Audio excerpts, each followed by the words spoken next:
What is up, Packers fans, and welcome back to another episode of the Daily Draft, brought to you by the good folks right here at Badger State Brewing, which is just minutes, and I mean walking, minutes away from Lambeau Field in beautiful Green Bay, Wisconsin. I am your host and the publisher of Packer Report, Ross Uglum. Today, we're talking Michael Pratt. We're talking Tulane quarterback, seventh round choice of the Green Bay Packers, Michael Pratt. This will be our last look forward, as Pratt was Green Bay's final selection in the 2024 NFL draft. And my favorite pick. Why does that make any sense, right?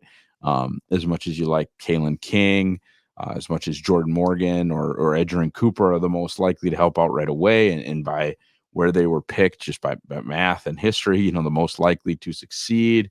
Javon Bullard probably in an immediate starting role. You mentioned Marshawn Lloyd as one of your favorite picks, or at least your favorite pick, in the top 100. It's just value.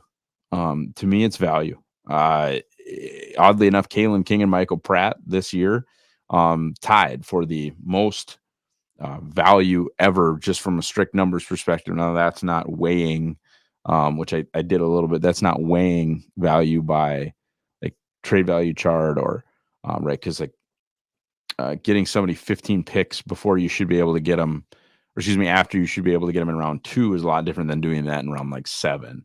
There's a sliding scale of value there, but I had Michael Pratt ranked 171 spots ahead of where the Packers took him. I had a solid round 3 grade on Pratt. I actually feel guilty is not the right word, but I did drop Pratt just a little bit kind of during that process, or I dropped him down about 10, 12 spots because I think I ended up being the highest guy in America on Michael Pratt with that rock solid third round grade. I thought I like him better than Rattler, honestly. And this is going to rub some people the wrong way.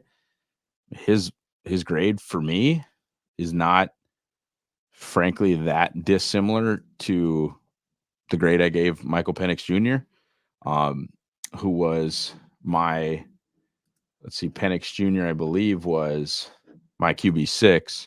I mean, there's a decent shelf there, but like a round. I had Penix Jr. as my 48th overall player. Originally had Pratt at like 62 or 63. He ended up at 74.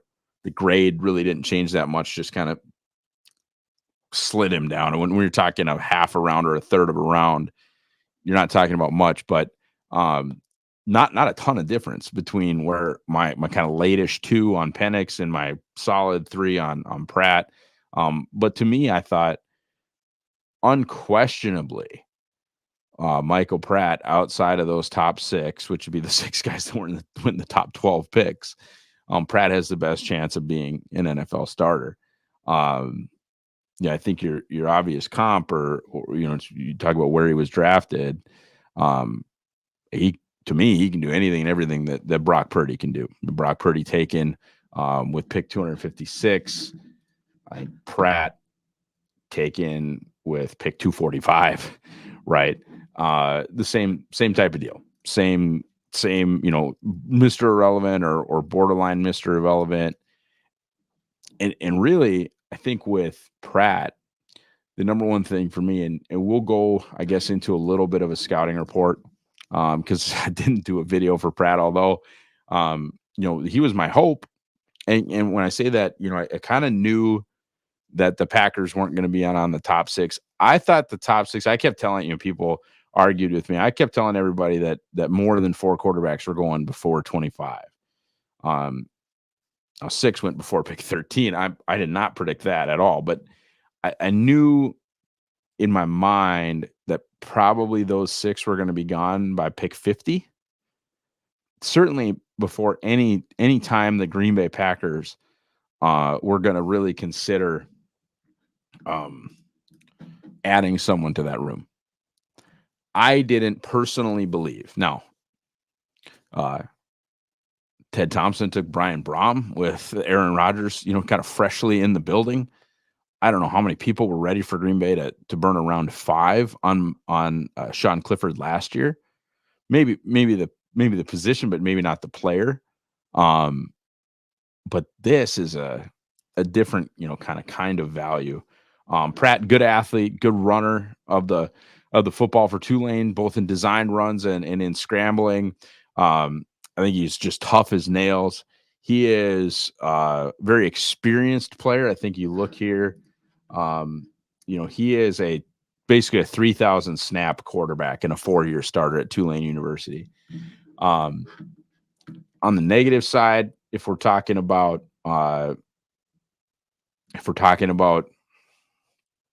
things he doesn't do super well, obviously, if you if he had a ton on the plus side, being a quarterback, um, he'd be a bigger deal. He certainly wouldn't have lasted till pick 245, right? Now I have a way different value of Michael Pratt than the league does. That's unquestionable, right? I don't think there's any question about that.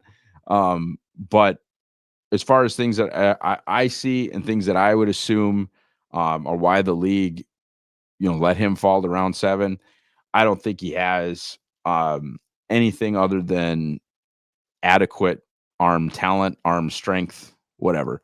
Um, I could do more from the reading and the processing. He's great pre-snap, post-snap, puts the ball in danger occasionally. I don't know how often you actually see him work all the way through his progression. Some of the stuff Andy Herman might have covered in his Pratt evaluation. And those would be, the ball in danger, the post-snap processing stuff. And again, the arm is just kind of average, but that's a really good fit in a Matt LaFleur system. Now granted, you see what he can do with specially talented quarterbacks like an Aaron Rodgers, like a Jordan Love, that have that elite, crazy, crazy arm talent. But then you go back to like what Kyle Shanahan did with Matt Ryan. And I'm not saying that Matt Ryan, who was a top 10 pick, and Michael Pratt are in the same boat, but Matt does not have a special arm. He's a good arm.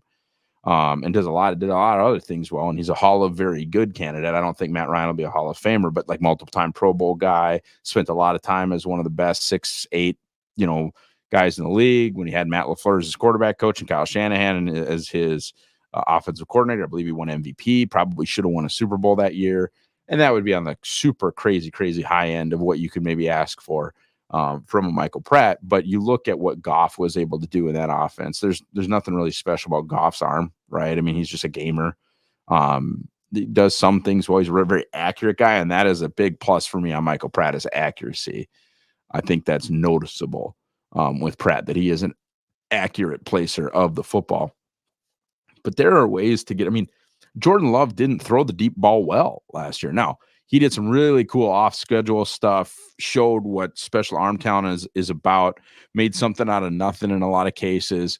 I'm not dumping on Jordan Love, but it's not like if Jordan Love didn't throw the deep ball well, that Packers offense was screwed, because Jordan Love didn't particularly throw the deep ball well. And again, arm talent, arm strength, those aren't exactly the same thing. Arm talent also has a lot to do with core strength, your ability to sidearm it, to make things happen when everything's not perfect. I'm not saying that Pratt can't do that. I'm just saying it's a different thing from Jordan Love. But you look at how many guys that aren't that talented, Brock Purdy being chief of those. Then you talk about like a Jared Goff, Matt Ryan. I hate to kind of throw him in there, but how many QBs have been able to succeed for Shanahan, for McVay, for LaFleur, for whomever, and it's, you can get to a point where it's kind of point and shoot, right? And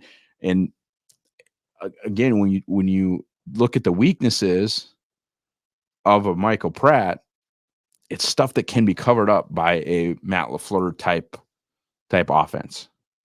Kyle Shanahan, Sean McVay, etc. Now, those offenses are super fun when they're piloted by a Stafford or a Love or a Rodgers. But you can also get it done and be literally in the Super Bowl with a Purdy or a Goff. Anyway, so the other thing I really want to point out about Michael Pratt, and I saw somebody tweet, and I'm not going to go here with it because I have, I had a round 1 on JJ McCarthy, QB4, round 3 on Michael Pratt, QB7, third round grade. Like, there's a difference to me in those two prospects. I would definitely rather have JJ McCarthy than Michael Pratt. Let's not get that twisted. And you should. I mean, JJ McCarthy is literally going to make or break Kwesi and probably KOC over in Minnesota. Like, if McCarthy sucks, everybody's getting fired. Pratt might not make the Packers roster this season. Like, he could end up back on the practice squad. I don't think that's going to happen, but it could. So the difference that I want to talk about there is the Michael Pratt, JJ McCarthy discussion, and I don't think it's one that really was done in earnest, but the Michael Pratt, JJ McCarthy discussion is sort of similar to the Jordan Love, Brock Purdy discussion in that, are you, and we're talking about semis, I don't know, Wisconsin people probably get this, but like, are you the tractor or are you the trailer? Are you pulling the team with you? Are they succeeding based on what you're doing? Are you the main driver of production, efficiency, success? Can you guide the offense if some of the nice pieces that you got in that trailer start to fall apart? Or are you Brock Purdy and you need the Avengers around you? And you're in the trailer, and Brandon Ayuk and George Kittle and Christian McCaffrey and Trent Williams are actually driving the tractor, and you're in the trailer, and you're making sure things don't go off the rails, and you're being, Kyle Shanahan's got the PS5 controller, and you're doing all the Madden things you need to do, but you're not driving success. I would say the conversation is relatively similar, but just on like totally different scales with JJ McCarthy and Michael Pratt. And this isn't really to dump on JJ McCarthy, but it's to talk positively about Pratt, in that Michael Pratt took Tulane and just did unbelievable things with them. Beating Kansas State in Manhattan the year that Kansas State won the Big 12, beating Caleb Williams and USC in a bowl game. He won massive games and really elevated the hell out of that Tulane team. Strong showing when they played LSU.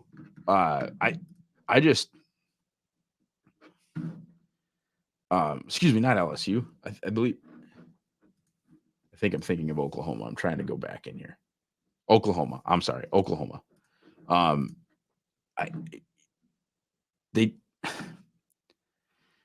His performances in the big time games, right? So in that conference, you're talking about SMU, you're talking about Cincinnati. I'm talking about, his high major opportunities against Kansas State, against USC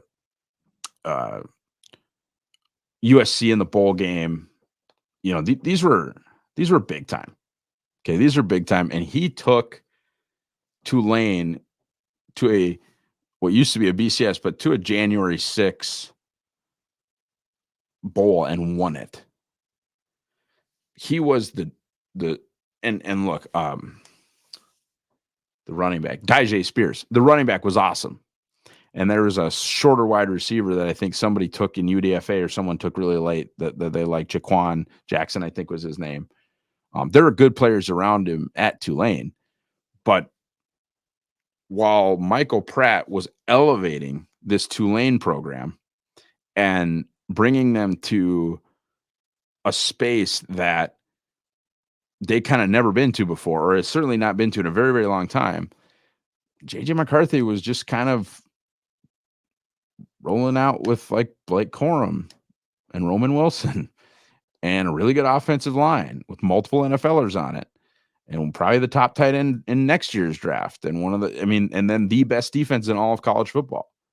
And you saw some game plans for Michigan that required McCarthy to do a bunch of stuff, and you saw some game plans for McCarthy that required him to hand the ball off and literally just let everything kind of happen around him.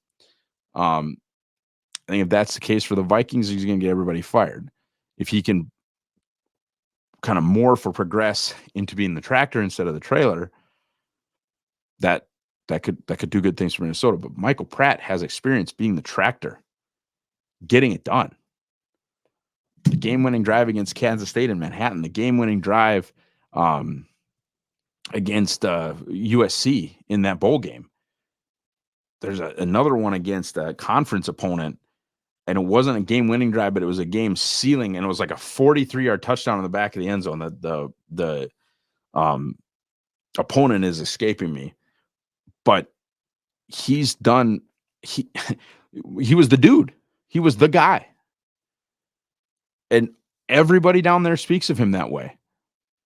Projecting him forward, that's, most of these or all of these videos projecting these guys forward have been way longer on the projection side. This is tough. The Packers don't have Jordan Love under contract yet. Every, and I know I get my jokes off on Twitter, and look, man, you don't think I would love for Michael Pratt to be as good as Jordan Love and cost what Brock Purdy costs, and watch Brian Gutekunst build a super roster around Michael Pratt at $550,000 a year instead of $50 million. You're nuts. But there's no reason to believe that Michael Pratt is as good as Jordan Love. There's also no reason to believe that the Packers aren't just going to extend Jordan Love. They are going to do that. So that becomes, I made the comment at, on draft day, hey, Michael Pratt, I think he's Hasselbeck. I think he's Jordan Love's Hasselbeck. Well, what does that mean? It means I think he beats out Sean Clifford, or they keep 3. For me, as prospects, they're in completely different stratospheres. Truly. Now, Sean Clifford completely outperformed any and all expectations that I had for him as a preseason quarterback. Was fine, whatever backup. I mean, Love never really got hurt, so they never really had to do anything in consequence. He was fine in mop-up time, made some nice throws in real NFL games, was useful in the preseason, whatever. But, there's no way I'm keeping Clifford over Pratt. But you just look at their literal actual investment. They invested a 5th-round pick in Sean Clifford and their second 7th-round pick in Michael Pratt. You look at their literal investment, it's going to be hard to explain why the Packers would keep Pratt over Clifford. They certainly don't care what I think.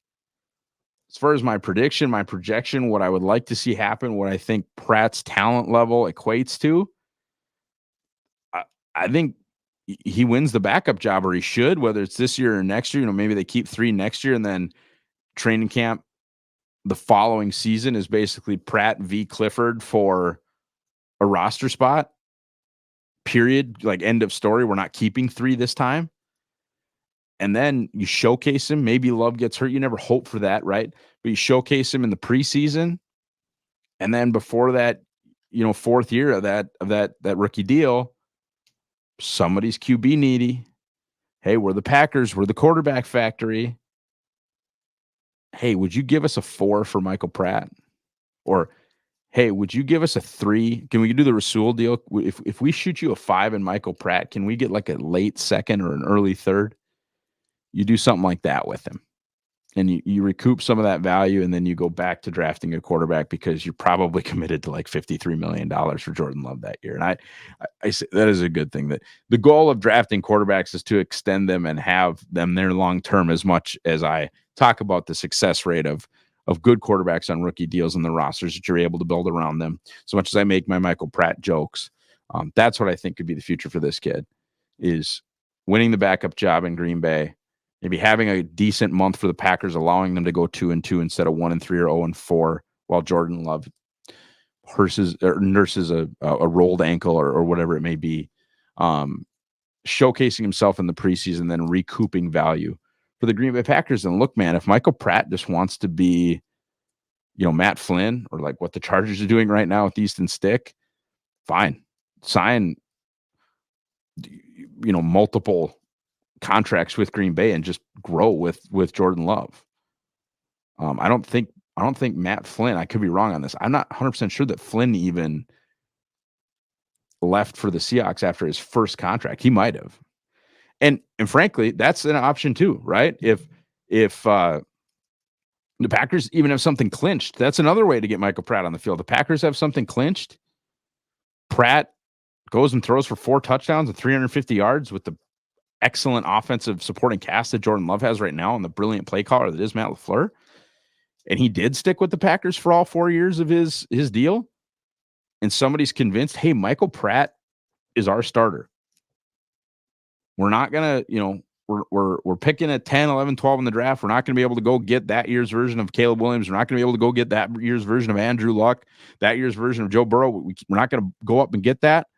Let's roll the dice with Michael Pratt. Let's give him, $30 million a year, $35 million a year. That's going to get you that 3rd round comp pick if you're the Green Bay Packers, and you're going to be pumped about that. Okay. Anyway, this one's gone on a little long, but I love Michael Pratt. Thank you so much for watching or listening. If you're on the podcast side, I've got the Ray Nitschke's Packer Report t-shirt and the Packer Report dad cap on right here. Check out our store that should be linked below or in the podcast description. Check us out on Twitter or X as it is now known. I am at Ross Uglin. We are at Packer Report 66, and do everything that you're supposed to do here on the Pack a Day podcast YouTube feed. Subscribe, click the bell, and get the notifications so that you can get all the Packers content that you need on a daily basis. Have a great rest of your day, guys, and go Pack Go.